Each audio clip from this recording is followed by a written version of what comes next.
Shalom. Sekali lagi shalom. Puji Tuhan. Beri kemuliaan bagi Tuhan kita Yesus Kristus. Haleluya. Kita mau mempersiapkan hati kita. Kita mau datang kepada Tuhan. Kita mau memuji Tuhan di sore hari ini. Kita mau bersatu di dalam doa. Bapa kami yang di surga, dikuduskanlah namamu, datanglah kerajaanmu di tempat ini. Kami bersyukur Tuhan, kami bisa beribadah kepada Tuhan. Biarlah ibadah kami berkenan di hadapan-Mu. Engkau hadir di tengah-tengah kami ya Tuhan. Mengurapi setiap kami, lawatan-Mu Tuhan, melawat setiap kami pada sore hari. Tanpa terkecuali di antara kami semua yang hadir pada sore hari. Segala roh jahat yang ingin mengganggu ibadah kami tolong, kami usir di dalam nama Tuhan Yesus Kristus. Hanya kuasa-Mu Tuhan yang melingkupi tempat ini. Di dalam nama Tuhan Yesus kita berdoa dan bersyukur. Haleluya. Mari kita menyembah Tuhan.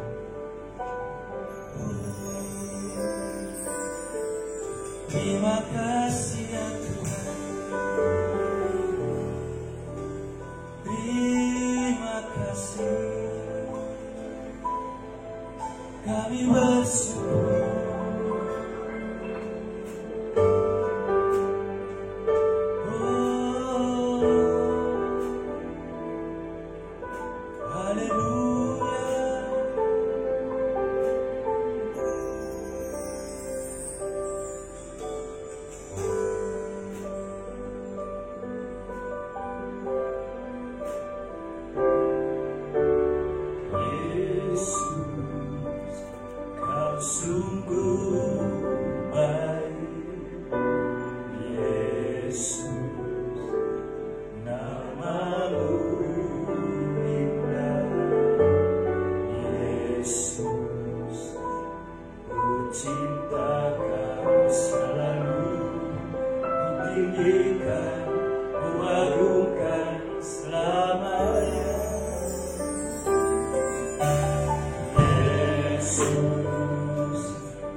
nama-Mu saja yang indah. Oleh sebab itu kami mau memuji Engkau.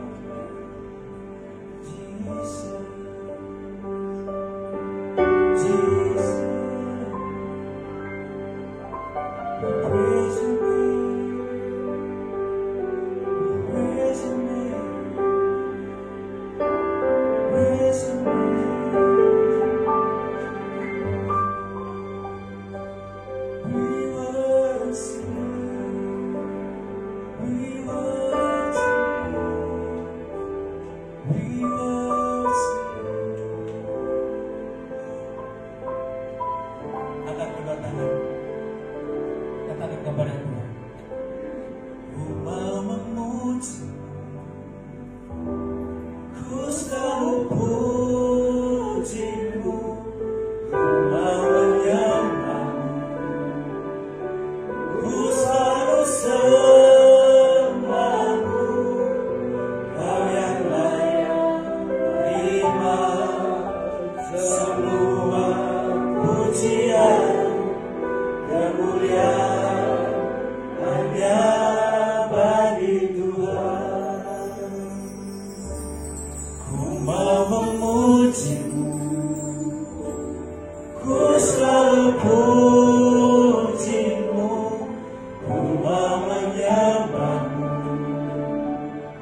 ku selalu sembah-Mu, Kau yang layak terima semua pujian.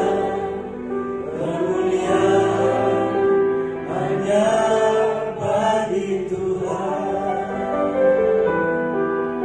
Kau yang layak terima semua pujian. Kemuliaan hanya bagi Tuhan.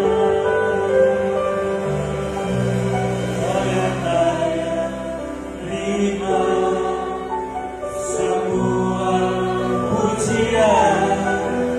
Kemuliaan hanya bagi.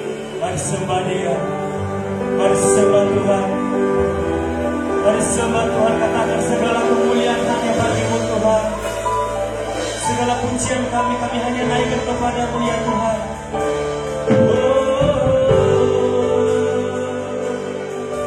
Kami mau memuji-Mu, kami mau menyembah. Terima kasih, terima kasih,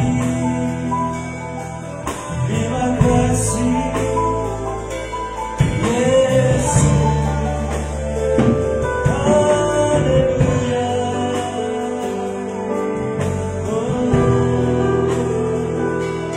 Haleluya, haleluya,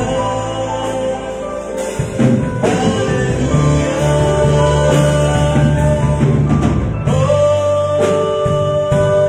Yesus,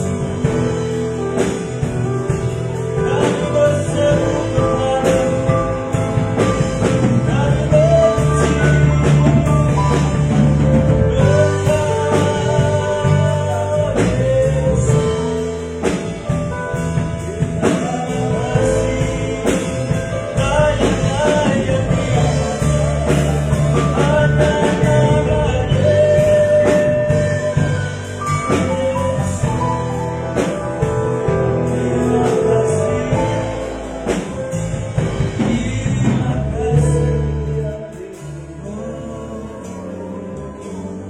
Mari kita uji setiap hati kita pada sore hari ini.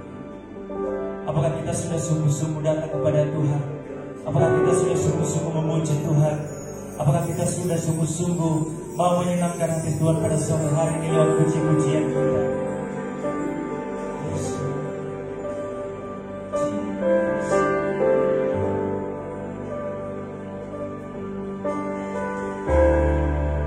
Pujilah aku Tuhan, cobalah aku Tuhan, selidiki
Tuhan, kami bersyukur pada sore hari ini kami bisa menyembah Engkau lebih lagi. Terima kasih Tuhan, kami bersorak-sorai untuk nama Tuhan.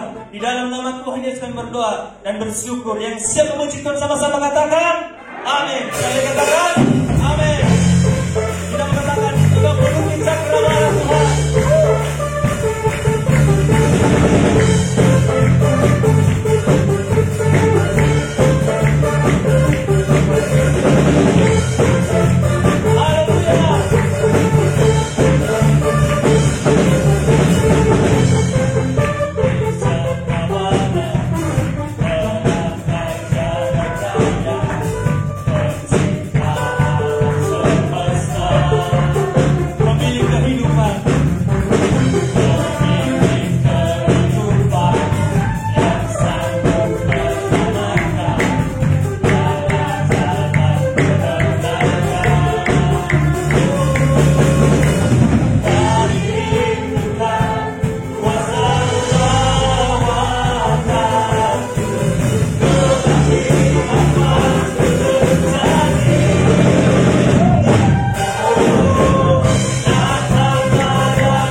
Beri kemuliaan bagi Tuhan kita Yesus Kristus.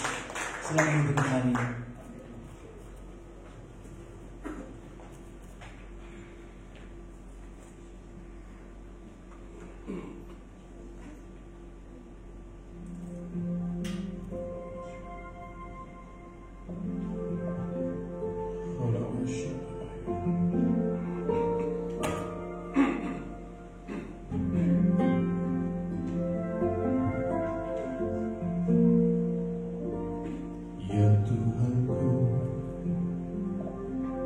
Aku hendak bernyanyi bagimu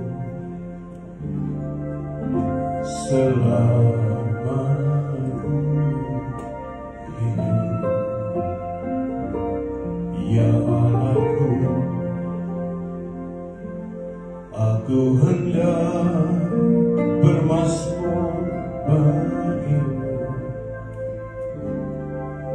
selagi ku ada. Inilah yang ku rindukan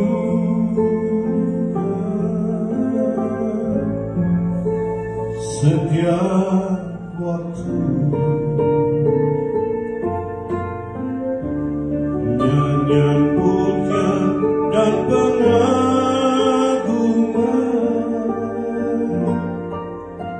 kepadamu.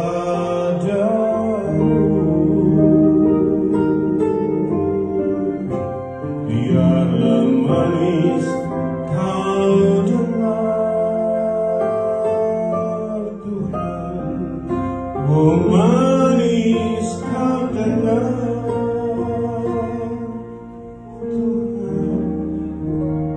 Tuhan, dan hatiku bersuka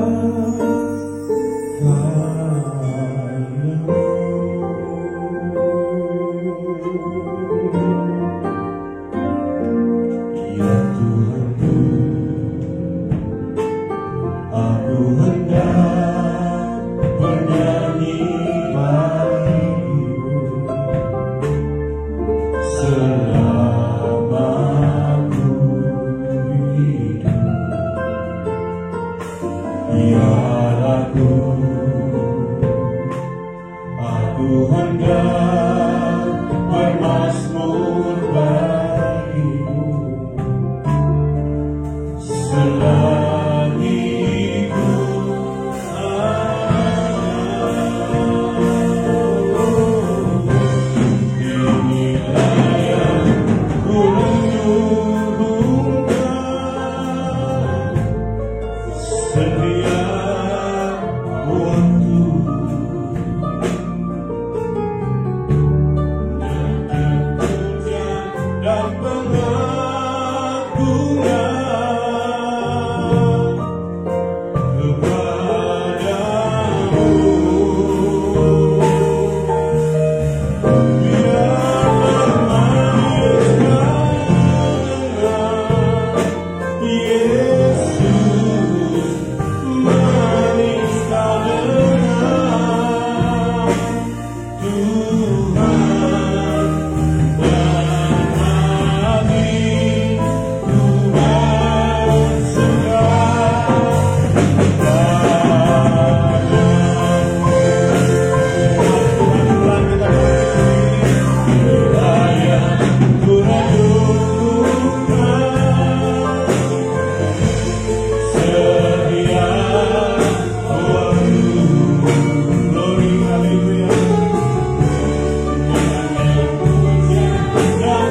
dan pengagungan.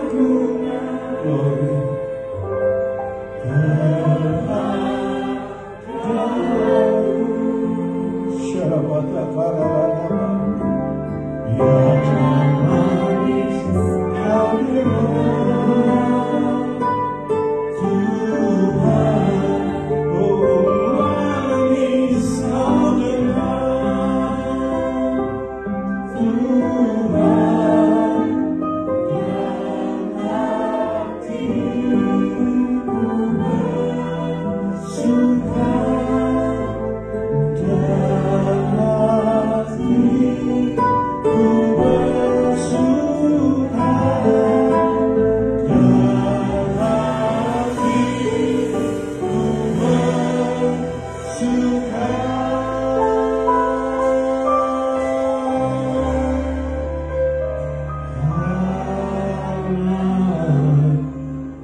Nyanyi Hosana bagi Rajaku yang duduk di tahta. Aku muliakan dan ku agungkan melayani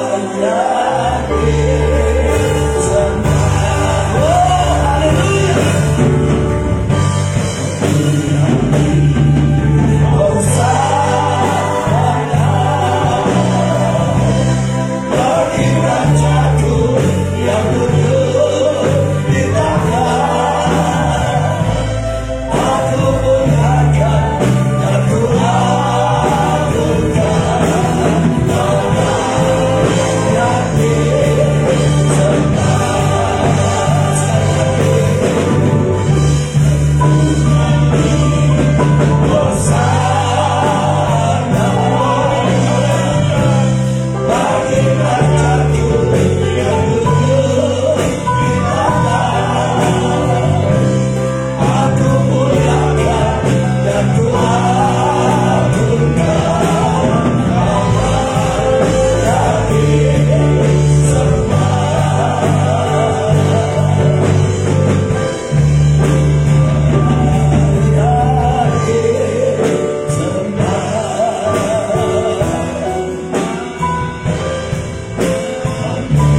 Kudus, lanjutkan karyamu.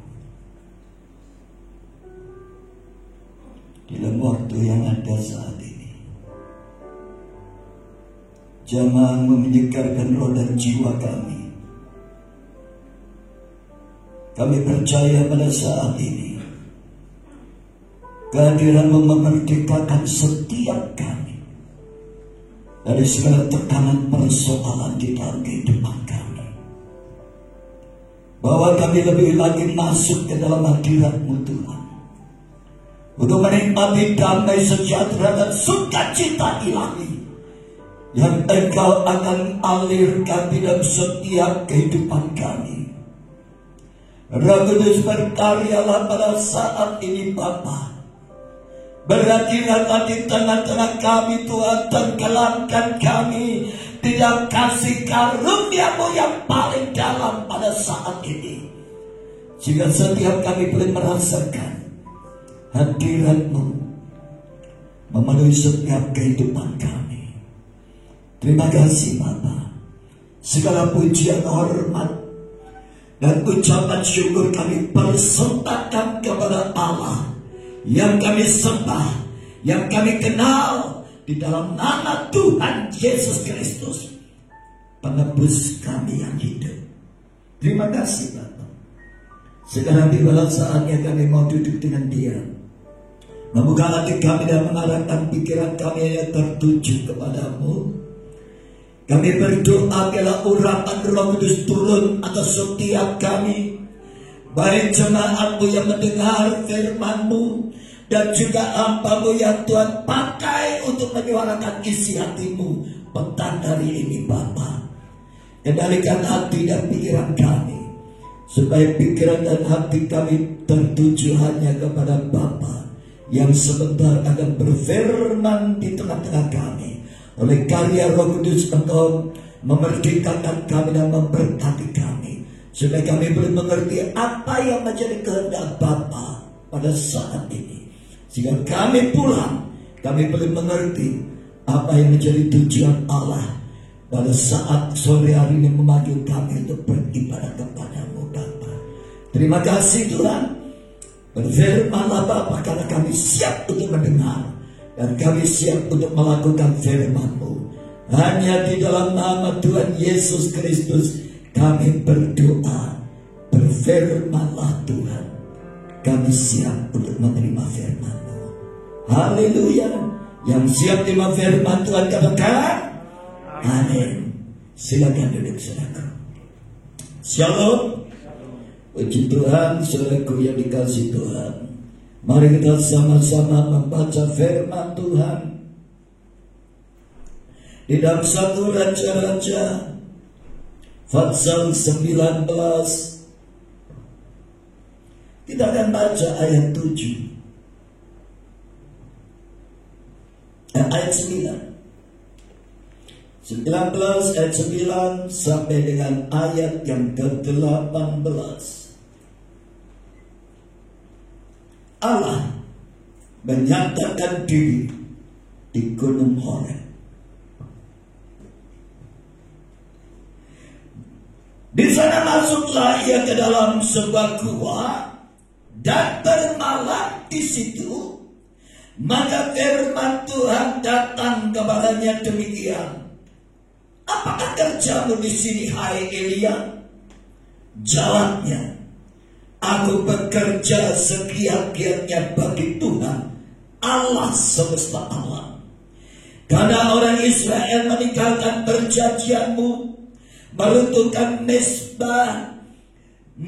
mesbah-Mu dan membunuh nabi-nabi-Mu dengan pedang. Hanya aku sendirilah yang masih hidup, dan mereka ingin mencabut nyawaku. Lalu firman-Nya, keluarlah dan berdiri di atas gunung itu di hadapan Tuhan. Maka Tuhan lalu angin besar yang kuat yang membelah gunung-gunung dan memecahkan bukit-bukit batu mendahului Tuhan. Tetapi tidak ada Tuhan dalam angin itu. Dan sesudah angin itu datanglah gempa. Tetapi tidak ada Tuhan dalam gempa itu.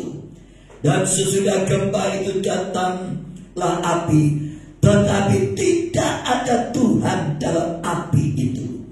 Dan sesudah api itu datanglah bunyi angin sepoi-sepoi basah. Segera sesudah Elia mendengarnya, ia menyelubungi mukanya dengan jubahnya. Lalu ia pergi keluar dan berdiri di depan pintu gua itu. Maka datanglah suara kepadanya yang berbunyi, apakah kerjamu di sini, hai Elia?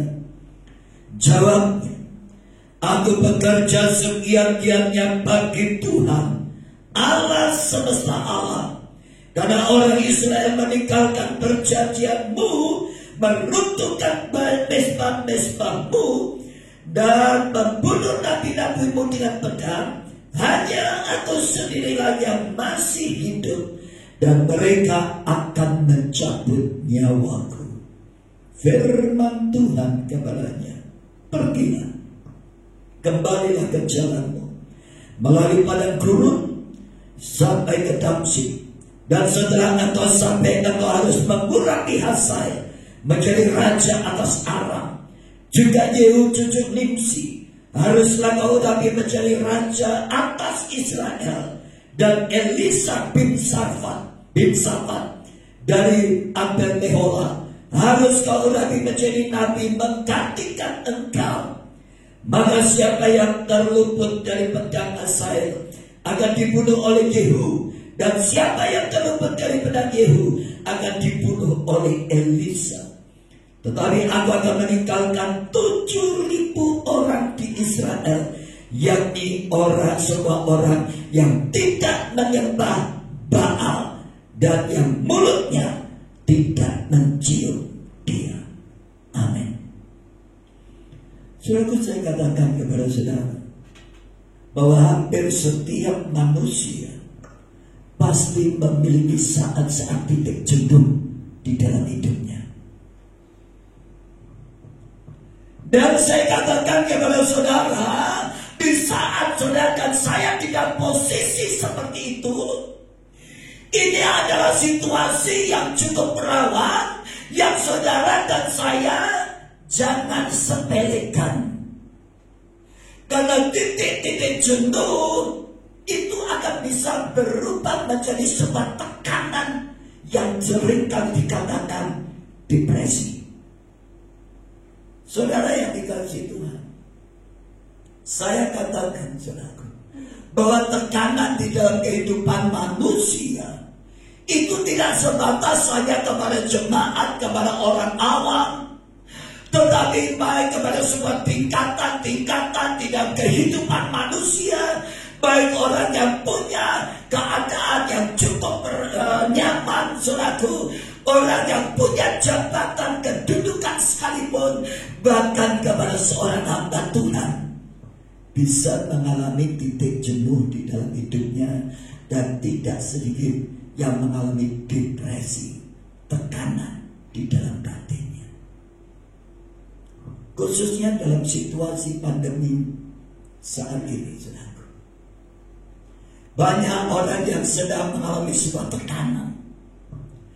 Pengusaha-pengusaha yang dulunya nyaman, yang dulunya cukup berhasil, yang dulunya kaya, yang dulunya pekerjaan yang begitu lancar, hari-hari ini tidak sedikit mereka yang sedang gulung tikar.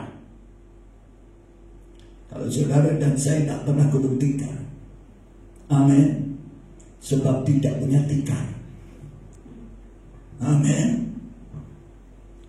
Dan saya melihat banyak pengusaha-pengusaha yang hari-hari ini mengalami depresi, sudah tekanan di dalam kehidupannya, dan tidak sedikit yang hari-hari ini sedang di dalam keadaan kondisi putus asa. Sudah jangan pikir bahwa dampak pandemi ini tidak berdampak kepada hamba Tuhan. Siapa mau? Kepada pemain musik, kepada WL, kepada pendeta, bahkan yang paling parah itu kepada penginjil. Ya. Kalau saya perhatikan, saudara, Banyak penginjil-penginjil hari ini tidak ada tanggapan, tidak ada job, tidak ada pelayanan. PD-PD di mana di seluruh Indonesia tutup, dan belum banyak yang buka hari ini. Gereja-gereja juga yang masih banyak yang belum berani buka dalam ibadah. Tak seadanya buka, saudaraku. Banyak gereja-gereja membatasi pengkhotbah-pengkhotbah dari luar karena kondisi keuangan gereja hari-hari ini cukup serius, saudaraku. Satu hari saya ditelepon dengan gembala dari Cirebon, saudaraku. Dan mereka berkata kepada saya, Pak, nanti kalau selesai pandemi, saya undang Bapak kembali kota, di kota kami, di gereja saya. Hari ini Pak, semua jadwal pelayanan pendeta sepanjang tahun ini kami batalkan. Saudara yang dikasih Tuhan, kalau hamba Tuhan ini orang Protestan, tenang-tenang saja. Ya. Karena apa? Karena mereka digaji, fasilitas dicukupi oleh gereja. Tetapi hamba Tuhan aliran karismatik, pendeta-pendeta dari aliran Pantekosta yang hidupnya mengandalkan selama ini dari persembahan persepuluhan Jumat, kena dampak tuh.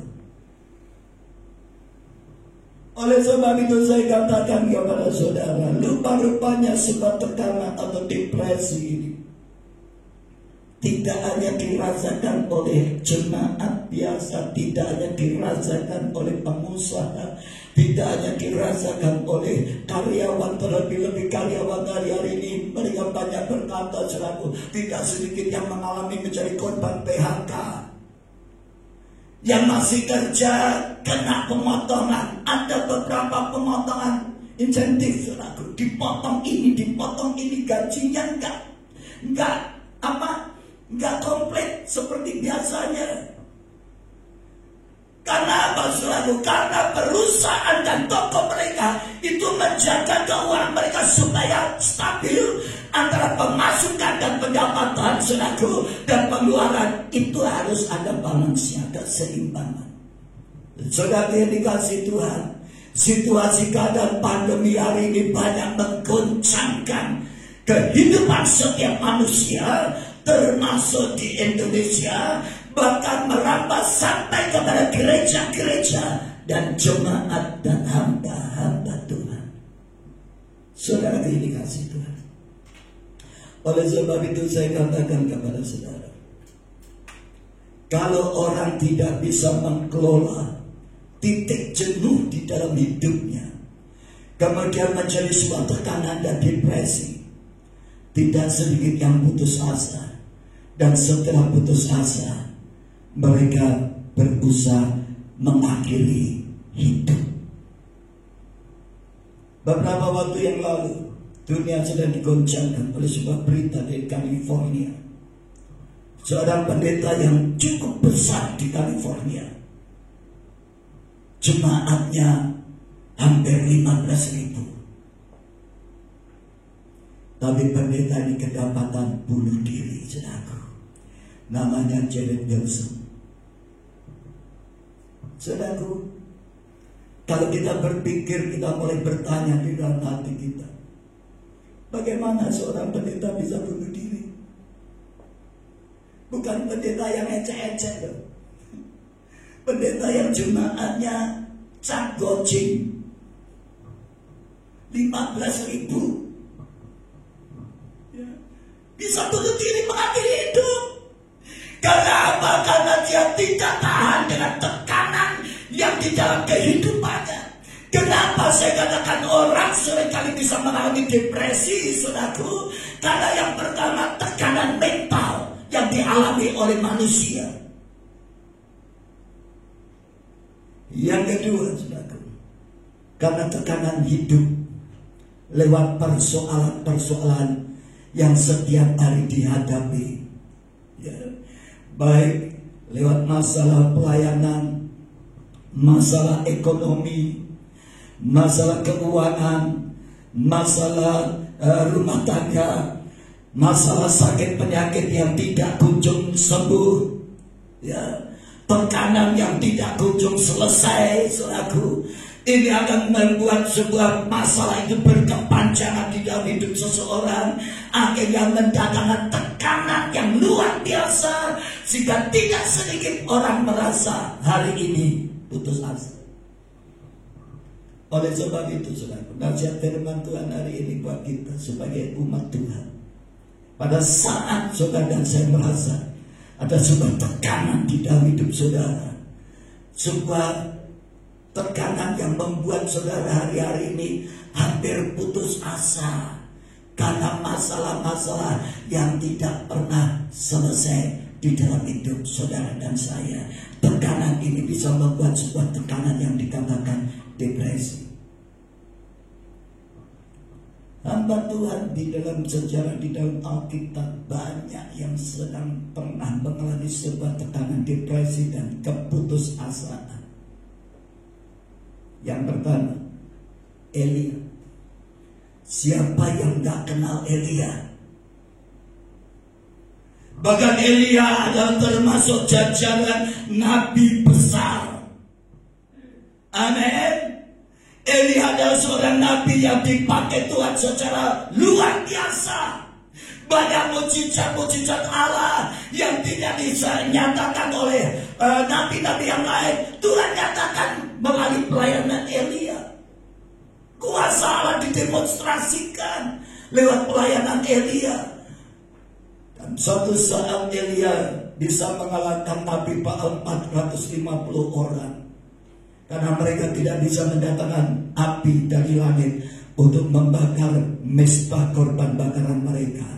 Meskipun Nabi Baal itu sedang menoreh-noreh, melukai tubuhnya, tetapi Baal yang mereka percaya, saudaraku, sebagai Allah, ternyata tidak dapat menolong mereka. Tetapi Elia pada saat itu membuat parit di sekeliling mezbah korban bakaran, dan Elia menyuruh menaruhkan air penuh ke parit itu, dan Elia berdoa, saudaraku. Seketika Elia berdoa minta Tuhan nyatakan mujizatnya.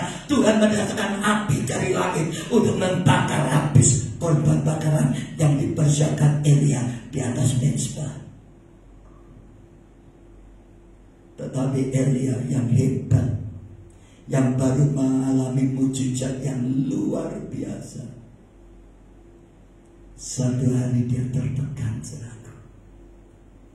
Kenapa Elia depresi? Kenapa Elia mengalami titik jenuh? Sebab pada saat itu dia sedang merasa di atas puncak ketenarannya. Saudaraku, ternyata Isabel mengancam Elia, seandainya pada waktu yang sama besok aku tidak bisa membinasakan nyawamu, jangan panggil aku Isabel. Dan kedengaranlah ancaman itu di telinga Elia. Dan Elia pada waktu mendengar ancaman Ratu Isabel, saudaraku, dia mengalami ketakutan. Dan akibat ketakutan dia lari, saudaraku, menyembunyikan diri jauh-jauh, saudaraku, sampai masuk ke dalam sebuah gua. Dan pada saat dia masuk di sebuah gua, dia berkata, Tuhan, lebih baik aku mati. Saudaraku yang dikasihi Tuhan, kenapa Elia bisa mengalami seperti ini? Seorang nabi yang dahsyat, seorang nabi yang disertai oleh Tuhan dahsyat, saudaraku, bisa mengalami ini. Daud satu hari pernah mengalami tekanan depresi. Ya. Musa juga pernah mengalami depresi, tekanan, putus asa.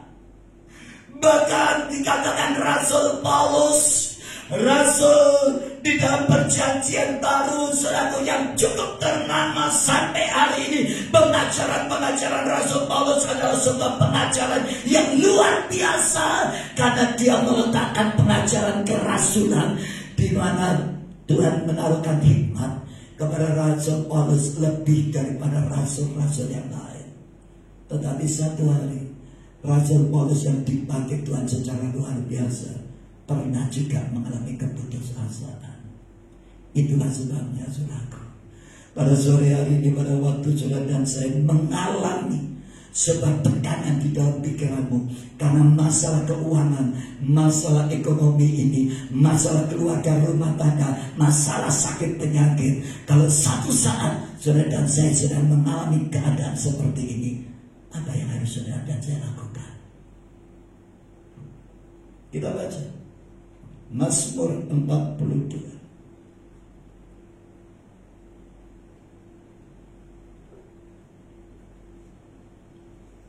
Mazmur 42 mengajarkan kepada saudara dan saya. Kita baca ayat yang kedua. Seperti rusa merindukan sungai yang berair, demikianlah jiwaku merindukan Engkau ya Allah. Jiwaku haus kepada Allah yang hidup. Bilakah aku boleh datang melihat Allah? Air mataku menjadi makananku siang dan malam. Karena sepanjang hari orang berkata kepadaku, di mana Allahmu? Inilah yang hendak ku ingat. Sudah perhatikan ayat ini dikatakan. Ya. Inilah yang hendak ku ingat sementara jiwaku gundah gulana.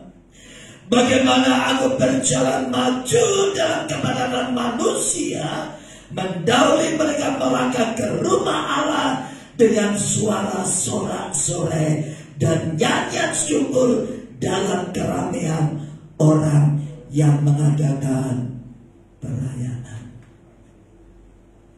Saudaraku, langkah yang pertama, di saat saudara dan saya mengalami sebuah tekanan di dalam pikiran saudara dan saya, tekanan yang cukup serius.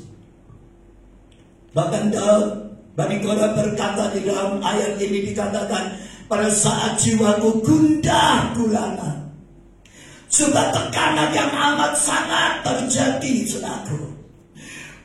Daud berkata, inilah yang hendak ku ingat. Aku akan berjalan dan maju di dalam kepadatan manusia, mendahului mereka dengan sorak-sorai, dengan nyanyian syukur kepada Allahku. Saudaraku yang dikasihi Tuhan, di dalam ayat ini memberikan solusi buat saudara dan saya sebagai anak-anak Tuhan, sebagai hamba-hamba Tuhan. Di saat sebuah tekanan itu sedang menekan pikiran saudara, yang pertama, segera cari Tuhan. Amin. Ya. Di dalam Mazmur ini dikatakan, inilah yang hendak ku ingat sementara jiwaku gundah gulana. Bagaimana aku berjalan maju dalam kebenaran manusia, mendahului mereka melangkah ke rumah Allah dengan suara sorak-sorai dan nyanyian syukur dalam keramaian orang yang mengadakan perayaan. Jangan sampai saat di dalam tekanan, di dalam kesusahan, saudara dan saya justru malas cari Tuhan. Ya. Jangan pada saat saudara dan saya merasa sampai hari ini jawaban Tuhan belum turun atas hidup saudara, maka saudara dan saya mulai malas untuk berdoa. Saya pernah mengalami, saudara jangan pikir saya tidak pernah mengalami. Pada saat tahun 2010 saya bersaksi kepada saudara, saya terlibat kartu kredit. Saya punya utang kartu kredit, dari kartu kredit saya 246 juta. Saya nggak bisa bayar, saudaraku. Jangankan bayar pokok utangnya, bayar minimalnya saja nggak bisa. Saya harus bayar minimal 24 juta setiap bulan. Saya doa, pertama saya begitu yakin, saudaraku, bahwa Tuhan pasti sanggup menolong saya. Saya sebagai hamba Tuhan, saya percaya saya hidup karena mujizat. Tapi pada waktu lamanya masalah ini tidak ada jawaban, tidak ada mujizat. Sampai satu saat, saudaraku, saya rasanya sudah mengalami kejenuhan, malas cari Tuhan, malas sembahyang. Padahal pada saat saya datang ke gereja, saya datang ke tempat persekutuan, ada seorang hamba Tuhan berkata, kalau saudara kepingin lepas dari kartu kredit, pulang dari tempat ini, semua kartu kreditmu taruh di bawah lantai, injek-injek dalam nama Tuhan Yesus. Saya sudah praktek, saudaraku.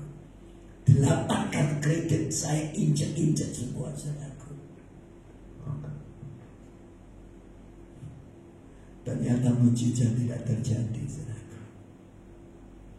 Sampai biasanya jam doa saya itu jam 2, 1:15, 2:30. Waktu itu saya dibangunkan, saya berkata, Tuhan percuma. Aku sembahyang ya Rado, tolong.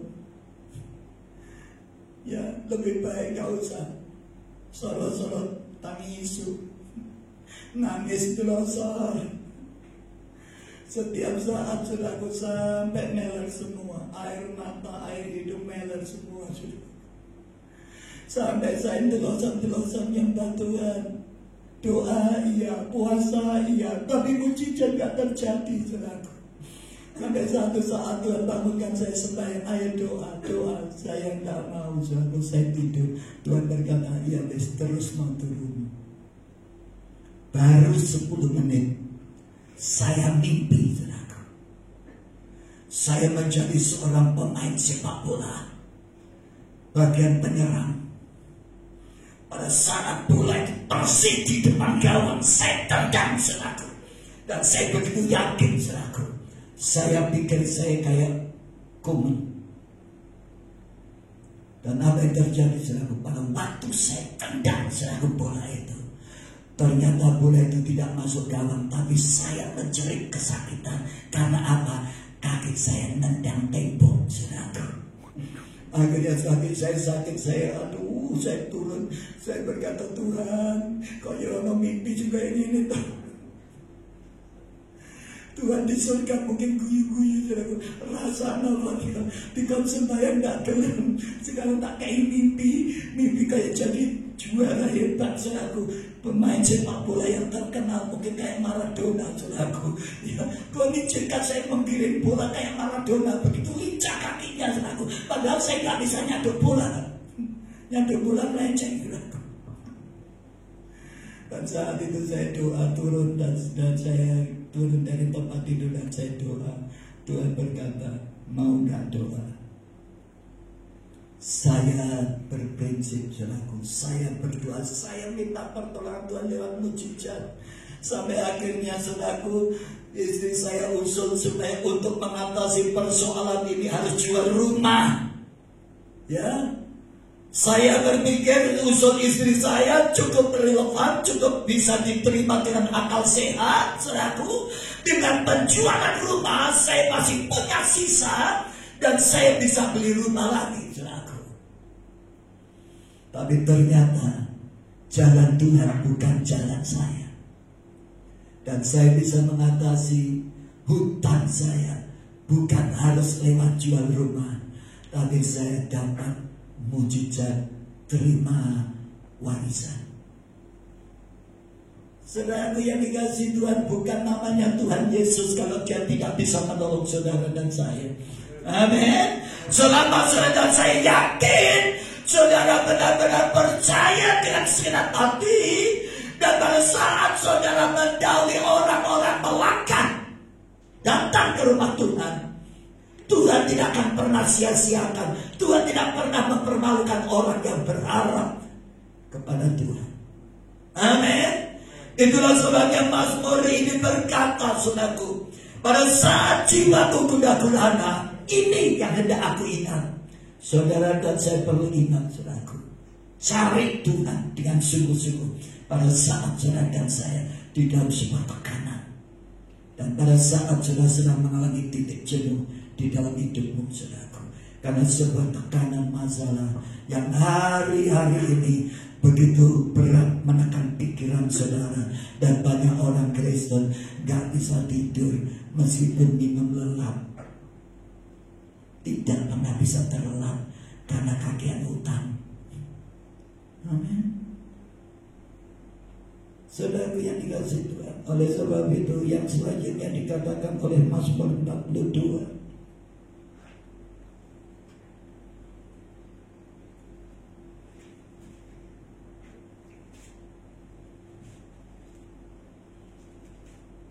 dikatakan, mengapa engkau tertekan hai jiwaku, dan gelisah di dalam diriku, berharaplah kepada Allah, sebab aku akan bersyukur lagi kepadanya, penolongku dan Allahku.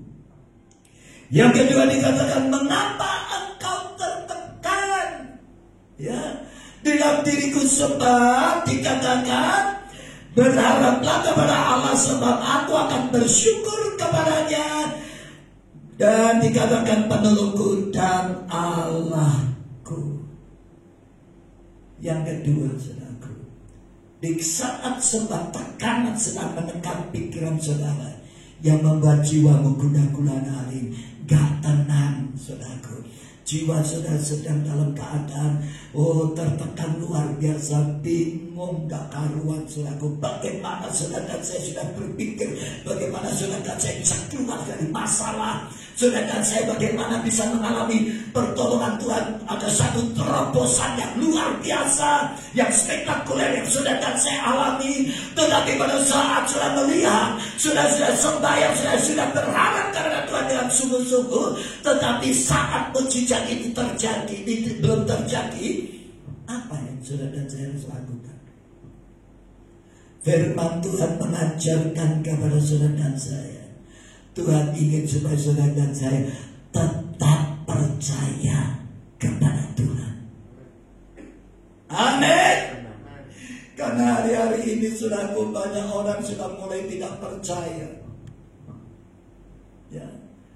Pada saat persoalan saudara makin lama menekan hidup saudara dan saya, seringkali menguras stamina rohani saudara dan saya, dan akhirnya tidak sedikit saudara dan saya mengalami keputusasaan, dan tidak sedikit akhirnya saudara dan saya tidak lagi percaya kepada Tuhan, bahwa Tuhan itu adalah Allah yang sanggup menolong saudara dan saya. Satu hari saya diundang mendoakan sebuah keluarga cukup kaya. Dia punya pabrik kayu di Margorejo, saudaraku. Saya lihat keluarga ini cukup kaya, saudaraku. Dan apa yang terjadi pada saat itu, istrinya mulai bercerita kepada kami, saudaraku, bahwa keluarga ini sedang dalam keadaan putus asa. Uang mereka punya, pabrik mereka punya, tetapi keluarga ini dalam sebuah tekanan, saudaraku. Karena apa? Suaminya kena kecelakaan dan 19 tahun tidak sadarkan diri, ada di atas tempat tidur. 19 tahun. Lalu saya berkata, Cik, kok bisa begini, kenapa? Gak tahu, Pak. Pada waktu itu kami lagi pergi keluar kota, ternyata kami mengalami musibah, kecelakaan. Dan sejak saat itu, suami saya di rumah sakit hampir 2 bulan, dia berkata. Dan sampai hari itu, saudaraku, saya melihat suaminya cuma tidur terlentang. Sampai maaf kata ya, punggungnya sampai luka semua. Dan akhirnya dibelikan tempat tidur yang kayak air di dalamnya, saudaraku. Saya melihat bapak ini cukup masih ganteng, saudaraku, masih muda, wajahnya ceria. tetapi gak sadarkan diri, semua dilayani oleh suster. Saudara, pada saat itu saya berkata, Cik, ayo sembahyang. Keluarga ini sudah merasa sudah putus asa, saudaraku. 19 tahun mereka sudah menangis. 19 tahun gembala sidang mereka sudah mendoakan. 19 tahun mereka sudah berharap Tuhan melakukan mujizat, tetapi tidak terjadi mujizat. Dan Taji itu berkata, Pak, jujur saya ngomong sama Bapak Pendeta, saya rasanya sudah putus asa. Saya berkata, Cik, kuatkan hatimu. Engkau harus tetap percaya bahwa di dalam Tuhan ada mujizat. Akhirnya di kamar itu, kamar yang cukup sejuk, saudaraku, karena AC. Saudaraku, saya ajak mereka doa, saudaraku. Dan pada saat saya mengajak mereka doa, saudaraku, beberapa hari kemudian, saudara, Bapak ini dipanggil Tuhan. Secara manusia, mereka berkata ini bukan mujizat. Kalau mujizat itu Tuhan sembuhkan. Kalau mujizat itu Tuhan lakukan sesuatu yang spektakuler, sesuatu mujizat terjadi, dan benar-benar Bapak ini mengalami kesembuhan. Pada saat itu mereka rasanya tambah kecewa, saudaraku.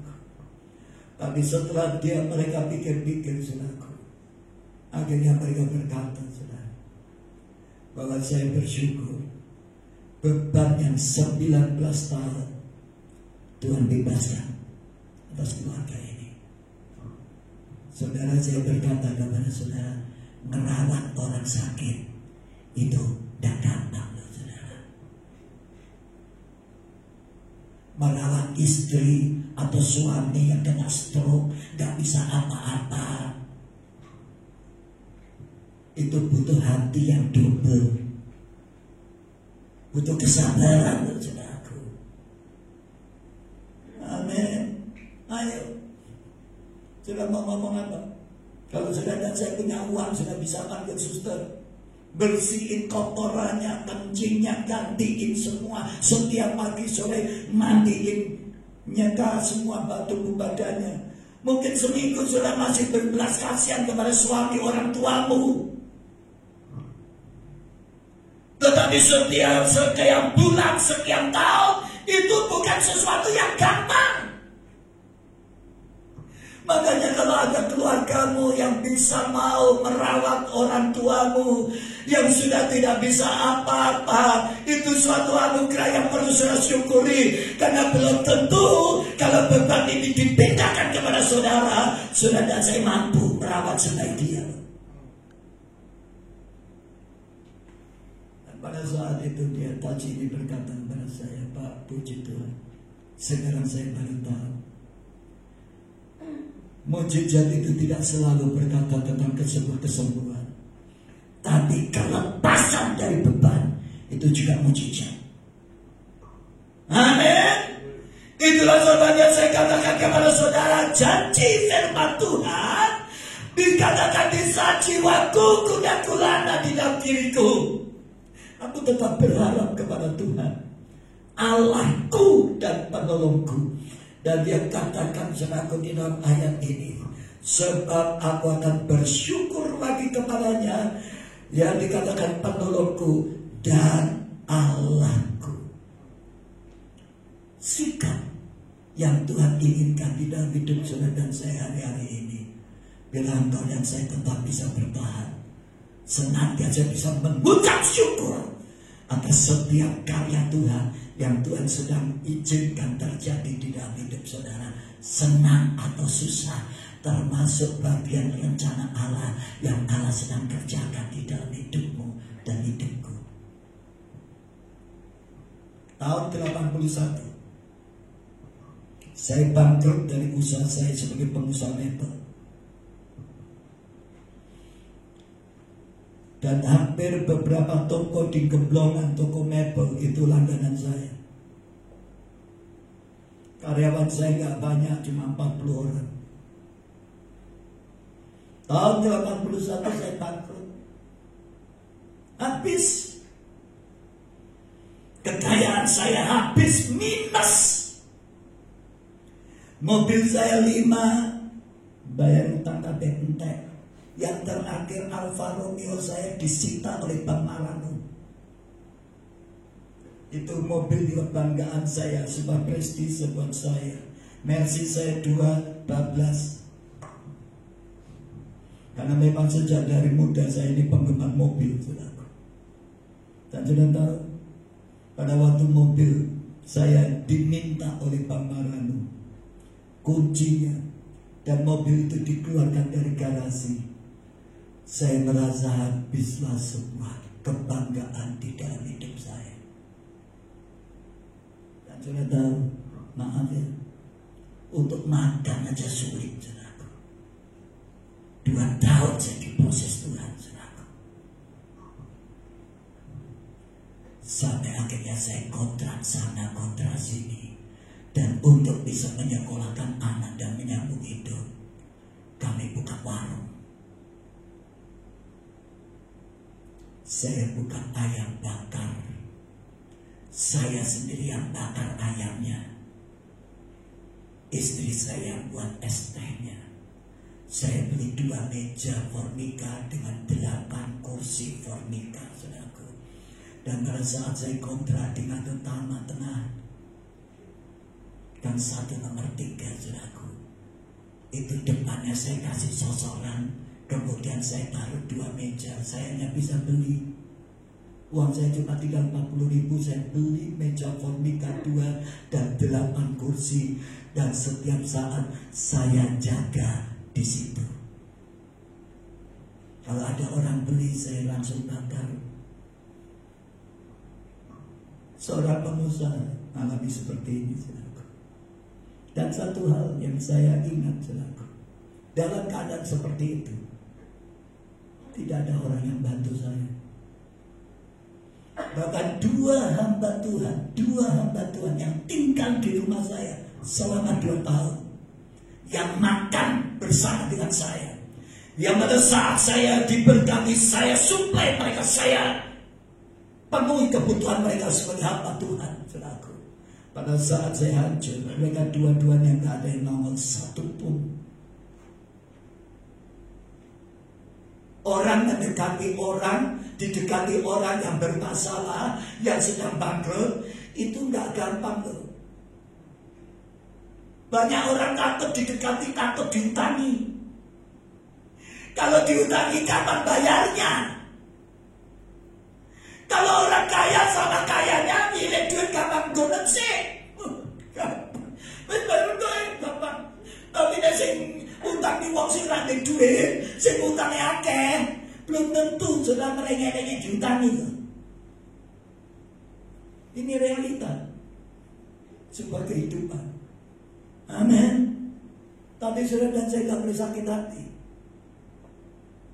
Saudara dan saya tidak boleh punya kebencian, kekecewaan kepada mereka.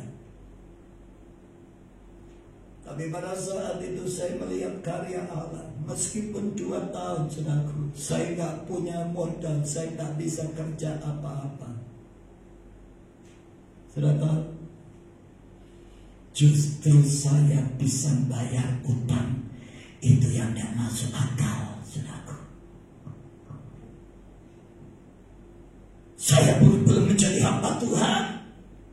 Saya masih partai, saudaraku, saya sebagai pengusaha, tapi saya juga sebagai seorang peninjil, saudaraku. Tahun 78 saya sedang melanglang buana di Sulawesi Utara, saudaraku. Tapi saya katakan kepada saudara, pada saat seperti keadaan yang seperti itu, saudaraku, saya melihat karya Tuhan. Karena apa? Saya dengan istri saya cuma isanya nangis. dan tinggal di dalam hadirat Tuhan dan sembahyang di hadapan Tuhan. Yang saya gak pernah habis pikir sampai hari ini, saudaraku, kenapa saya gak kerja, saya gak pernah punya modal lagi, saudaraku, saya gak bisa bangkit lagi. Tapi justru utang saya, saudaraku, yang 16,5 juta, saudaraku, saat itu ternyata bisa lunas, saudaraku. Dan berapa kali saya mau ditahan di Hobiru, saudaraku, karena apa? Saya dilaporkan polisi, saudaraku. Saya katakan kepada saudara, hari ini pada saat saudara merasa dalam keadaan titik jenuh karena ada sebuah tekanan di dalam hati dan pikiranmu, berharaplah, tetap percaya kepada Tuhan bahwa di dalam Tuhan pasti ada jalan keluar, di dalam Tuhan pasti ada pertolongan. Amin. Saudara dikasih Tuhan. Lalu Alkitab selanjutnya berkata, saudara,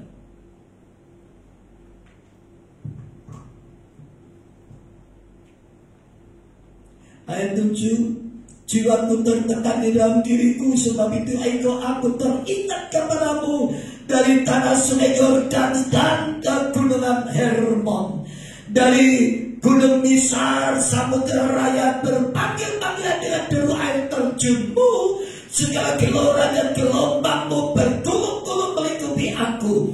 Tuhan memerintahkan kasih setianya. Pada siang hari dan pada malam hari aku menyanyikan lagu, menyanyi-nyanyian suatu doa kepada Allah kehidupanku. Aku berkata kepada Allah, gunung batuku, mengapa engkau melupakan aku? Mengapa aku harus hidup berkabung di bawah impitan musuh? Seperti tikaman maut ke dalam tulangku, lawanku mencela aku sambil berkata kepadaku sepanjang hari, di mana Allahmu? Mengapa kau tertekan, hai jiwaku? Mengapa kau gelisah di dalam diriku? Berharaplah kepada Allah, sebab aku bersyukur lagi kepadanya, penolongku dan Allahku. Saudaraku yang dikasihi Tuhan, di dalam Mazmur ini mengajarkan kepada saudara dan saya, pada saat dalam situasi keadaan saudara dan saya tertekan sampai membuat jiwa saudara goncang, membuat pikiran saudara menjadi gak tenang, hari-hari ini tetaplah memiliki hubungan yang akrab dengan Tuhan. Di dalam sebuah doamu kepada Tuhan, jangan berhenti berdoa sebelum Tuhan menjawab doa saudara. Amin. Karena saya katakan kepada saudara, doa tidak pernah sia-sia. Doa yang disertai dengan ucapan syukur dan penuh pengharapan tidak pernah disia-siakan. Karena Tuhan berkata, saudaraku, diberkatilah orang yang mengandalkan Tuhan, diberkatilah orang yang menaruh harapannya kepada Tuhan. Ia seperti pohon yang ditanam di tepi aliran air, yang merambatkan akar-akarnya ke tepi batang air, yang daunnya tetap hijau dan setiap saat menghasilkan buah, dan buahnya tidak pernah layu. Saudara yang dikasihi Tuhan, orang yang berharap kepada Tuhan, orang yang mengandalkan Tuhan tidak pernah dikecewakan. Amin. Oleh sebab itu hari ini saya katakan kepada saudara, jangan putus asa.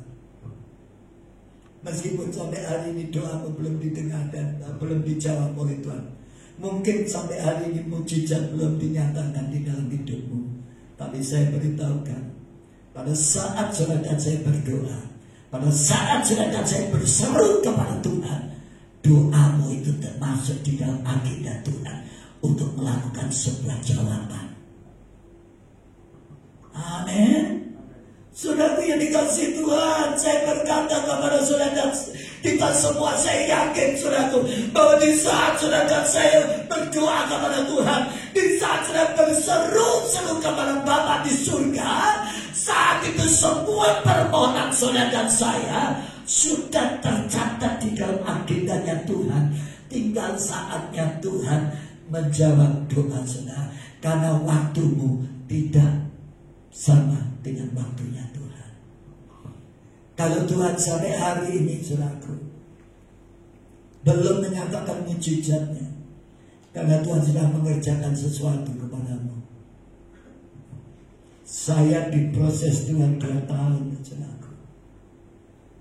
Tidak punya apa-apa. Sepeda motor aja tidak duit, saudaraku. Dari seorang pengusaha, saya kalau kemana-mana naik becak, naik bemo. Bener.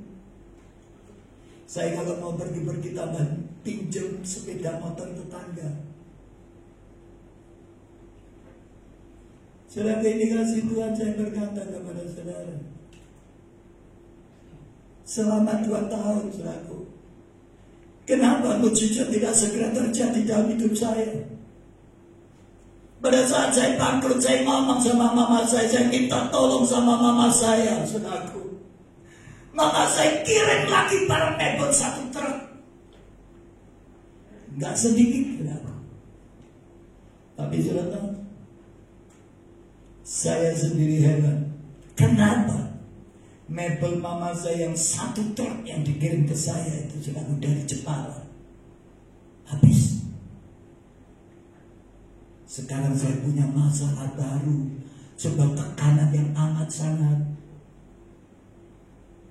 Kalau mama saya datang dari Jepara nagih saya, berani masuk kamar, berani misu-misu saya, saudara.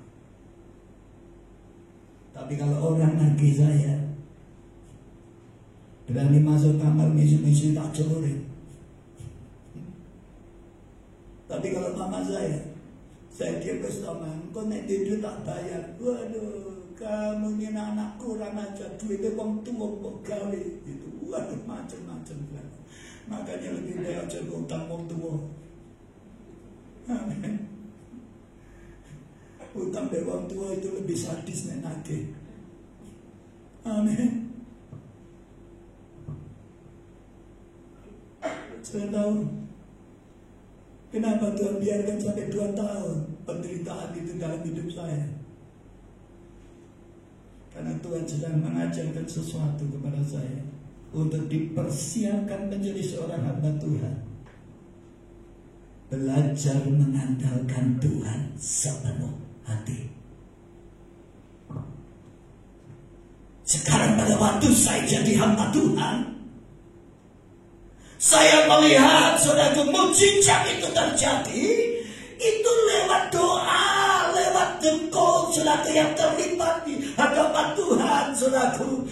Dan disitulah selama 2 tahun Tuhan sedang mengajar saya untuk merendahkan diri dan sujud kepada Tuhan.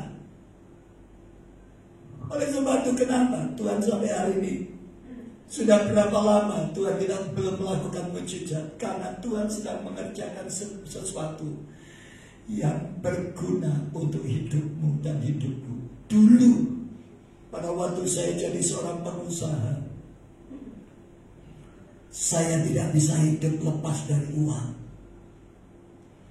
Saya kalau nggak punya uang, jujur saudaraku, gampang stres, gampang ngamuan, suka nyolot, ngomong sedikit itu, aduh, suka bentak-bentak. Tanya istri saya. Kalau ada jemaat atau hamba Tuhan yang lama di sini, tahu karakter saya dulunya kayak apa.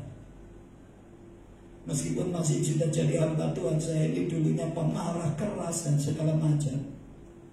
Sudah boleh tanya. Tapi selama 2 tahun dalam proses itu mengajarkan banyak hal. Bagaimana untuk menjadi seorang hamba Tuhan yang hidupnya mengandalkan Tuhan, saudaraku, dah gampang. Pada saat saya mulai diproses gak punya uang selama 2 tahun, saudaraku, dan terus berkepanjangan, akhirnya membuat saya menjadi orang Kristen, menjadi hamba Tuhan yang kebal. Damai sejahtera saya tidak terpengaruh karena punya duit atau tidak. Rupa-rupanya dari latar belakang seorang pengusaha dipindahkan menjadi seorang hamba Tuhan, supaya dia menjadi hamba Tuhan yang tidak terpengaruh damai sejahteranya karena uang. Perlu proses pembentukan, saudaraku. Sehingga pada saatnya, saudaraku, saya punya uang, gak punya uang, saya bisa belajar lebih tenang. Amin. Prosesnya gak gampang, saudaraku.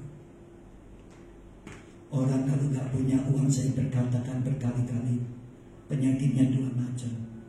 Nendak ngantukan, ngamukan. Itu penyakitnya orang gak punya uang, saudaraku. Saya gak tahu saudara bagian mana. Si bagian ngantukan pun ngamukan. Nah, saya bagiannya dua-dua, nendak ngantukan yang ngamukan. Makanya pembantu saya ngomong, saudaraku, kalau istri saya juga ngomong, kalau saya sudah tidur, saudaraku, oh kalau anak-anak ribut, papimu itu lagi tidur, naik tani ngamuk loh. Istri saya dulu kurus, saudaraku, karena sering tamu nih, sekarang kamu. Amin. Saudaraku, ini kasih Tuhan. Pada saat seperti ini, Daud pernah mengalami sebuah tekanan, depresi yang amat sangat. Elia juga pernah mengalami depresi yang amat sangat, saudaraku, karena sebuah ancaman yang dia alami, saudaraku. Dan saya katakan kepada saudara hari ini, kalau di antara saudara yang sedang mengalami sebuah ancaman, ada sesuatu keadaan yang mengancam hidup saudara, saya berkata kepada saudara di dalam nama Tuhan Yesus, arahkan hatimu kepada Tuhan dengan sungguh-sungguh, karena dari Tuhanlah datangnya pertolongan saudara dan saya. Amin. Tuhan bisa merubah keadaan yang tidak baik menjadi baik, asal engkau yakin dan percaya, engkau tetap memiliki iman keyakinan yang kokoh. Tuhanlah penolongku. Amin. Tuhan memberkati.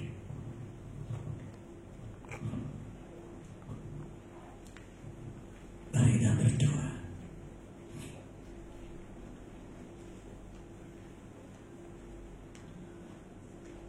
Saya tidak tahu apakah situasi dan keadaan saudara pada saat ini. Adakah sebuah beban pikiran yang saat ini sudah sedang kumulkan di dalam hidupmu dan keluargamu? Saya nggak tahu apakah ada sebuah masalah yang membuat saudara dan saya jiwamu gundah gulana.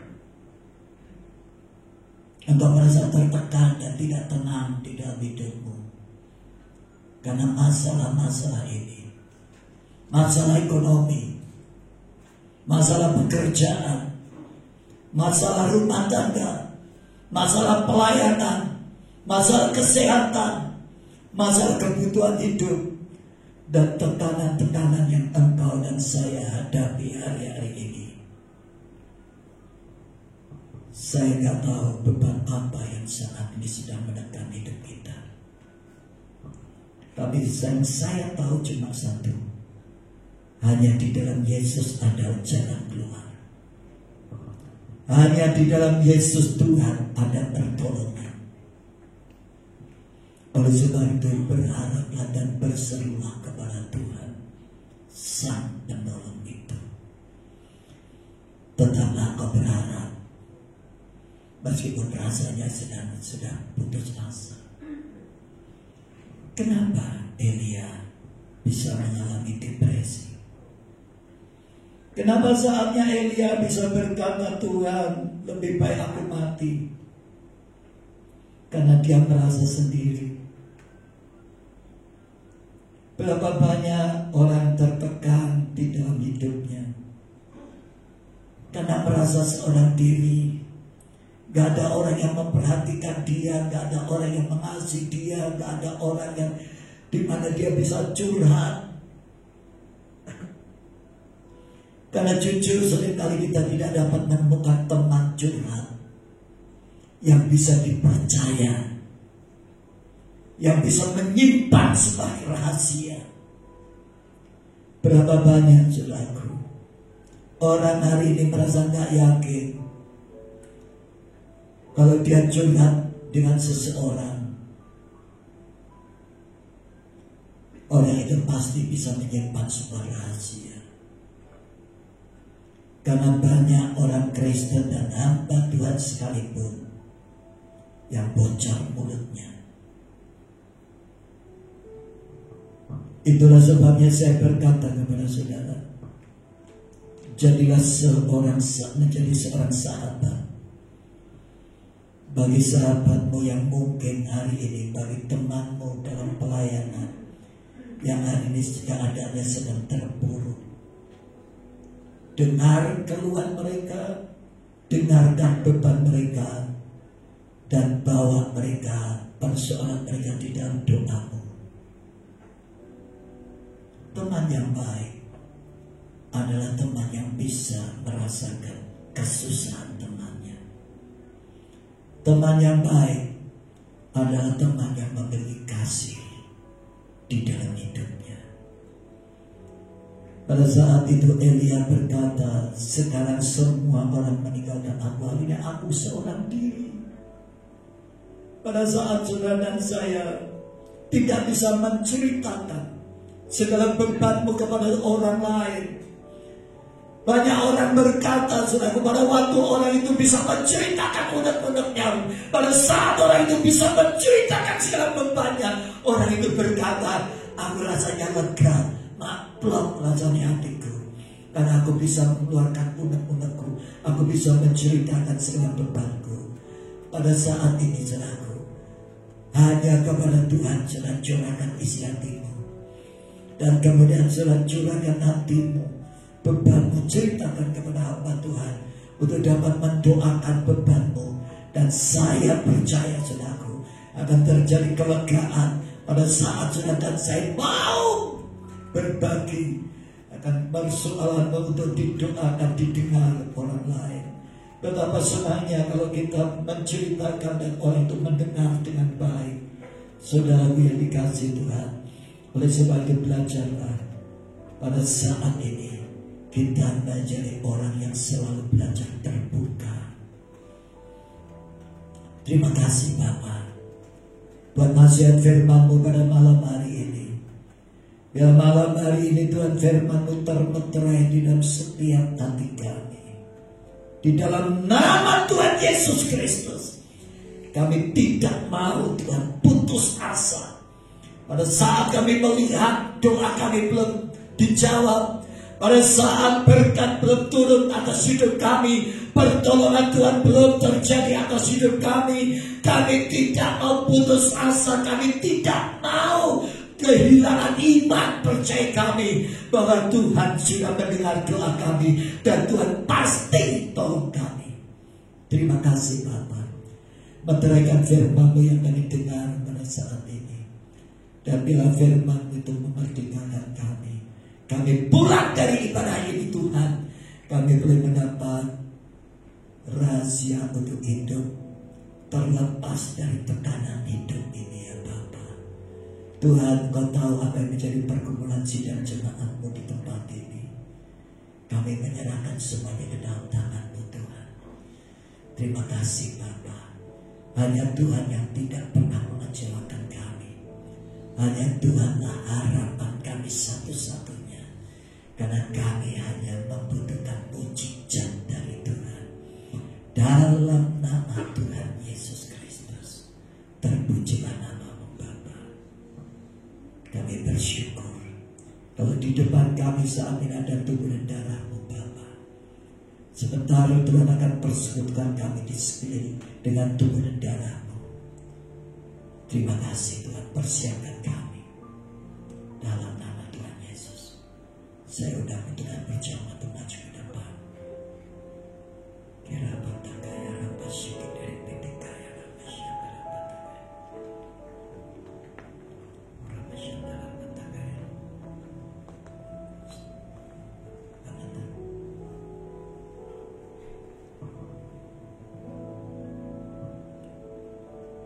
Sebelum kami terima tubuh dan darah Tuhan, Engkau layakkan setiap kami Tuhan. Kami rindu menerima pembaruan dari dalam kehidupan kami. Tuhan mengampuni segala kesalahan pelanggaran kami, dosa yang kami lakukan, yang kami kerjakan sepanjang bulan ini, yang seringkali menyakitkan hati Tuhan secara sengaja maupun tidak sengaja kami lakukan. Tapi kami tahu Tuhan, itu semuanya sudah mendukakan Roh Kudus di dalam hidup kami. Bila malam hari ini Tuhan, Kau layakkan kami untuk menerima penampunan daripada segala kesalahan dan dosa kami Bapa, lewat persekutuan dengan tubuh dan darah-Mu Bapa. Bila malam hari perjamuan kudus ini tidak merupakan acara rutinitas tiap awal bulan, tetapi malam hari ini membawa berkat bagi setiap kami di dalam nama Tuhan Yesus. Karena kami yakin pada saat kami terima tubuh dan darah-Mu Tuhan, maka tubuh dan darah Tuhan ada di dalam kami dan kami di dalam Tuhan. Dan janji firman-Mu Tuhan, lewat darah-Mu Tuhan Engkau menyucikan hidup kami, dan lewat tubuh-Mu Tuhan Engkau menyediakan tubuh kemuliaan bagi setiap kami, tubuh yang tidak binasa, yang tidak dapat binasa, dan tubuh yang kekal seperti tubuh Kristus. Itu menjadi bagian kami. Sejak saat kami menerima persekutuan dengan tubuh dan darah-Mu, kami percaya Tuhan, saat itu kami sudah memiliki tubuh kemuliaan di dalam Engkau. Terpujilah nama-Mu Bapa. Hanya di dalam nama Tuhan Yesus Kristus kami berdoa dan mengucap syukur.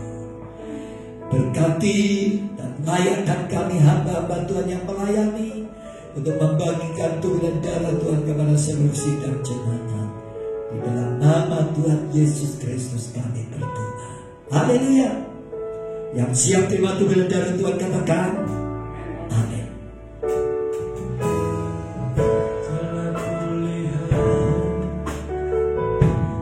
Kasih-Mu, Kau menderita ketikku, dengan darah-Mu Kau selamatkanku. Ku hidup menyenangkan-Mu, telah kulihat bukti kasih-Mu. Kau menderita ketikku, dengan darah-Mu Kau selamatkanku. Yang sudah dilakukan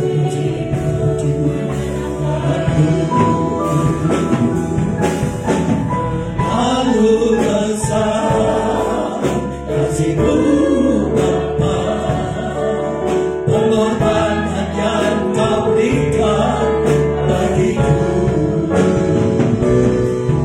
terlalu mahal darah-Mu Yesus, tercurah untuk penebus hidup.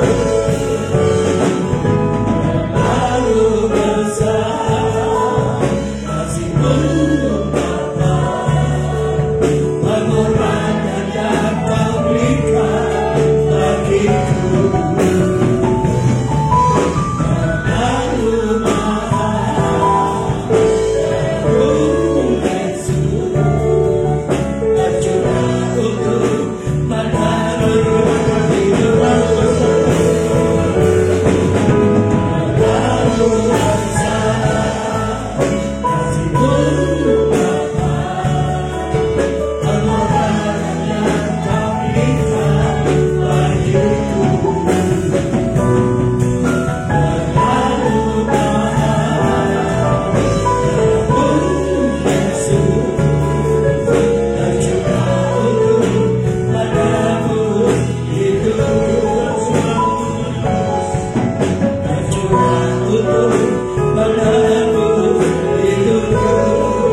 Bapa di surga, kami sangat bersyukur karena saat ini Kau melayakkan kami menerima bagian tubuh-Mu dan darah-Mu Bapa.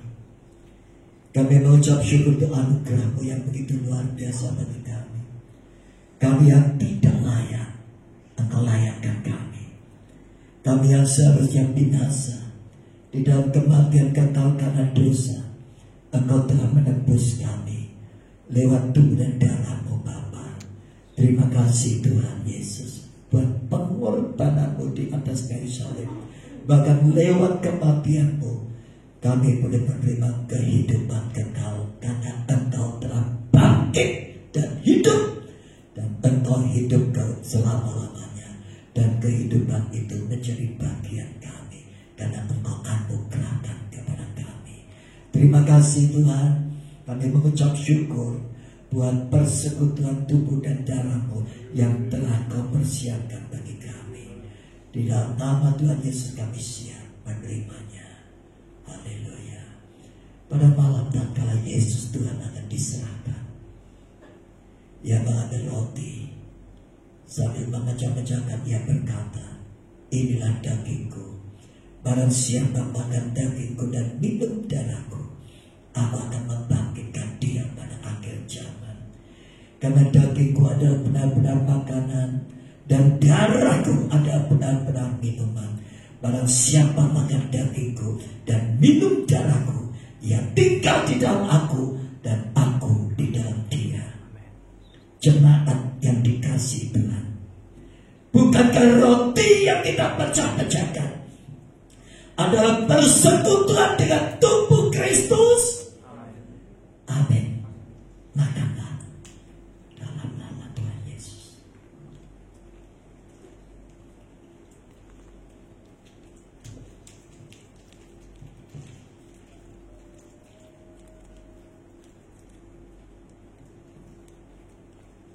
Kita angkat jalan.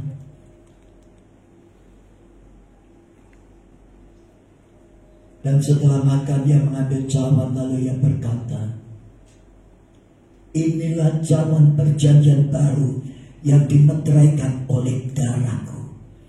Sebab setiap kali kamu minum dari cawan ini dan makan dari roti ini, kamu sedang memperingati kesengsaraanku sampai aku datang untuk kedua kalinya.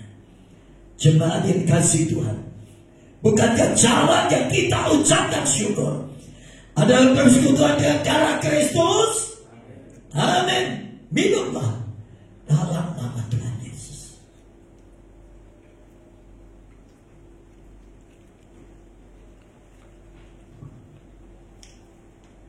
Mari kita berdoa. Kita mengucap syukur kepada Tuhan.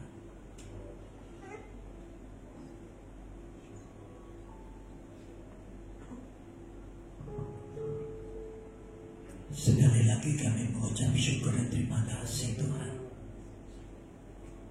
buat pengorbanan-Mu yang membawa keselamatan dan hidup kekal bagi setiap kami.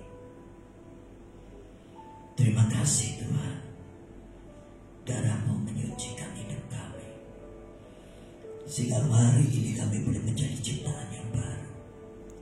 Pimpin kami dalam melangkah kaki kami memasuki bulan September ini Tuhan.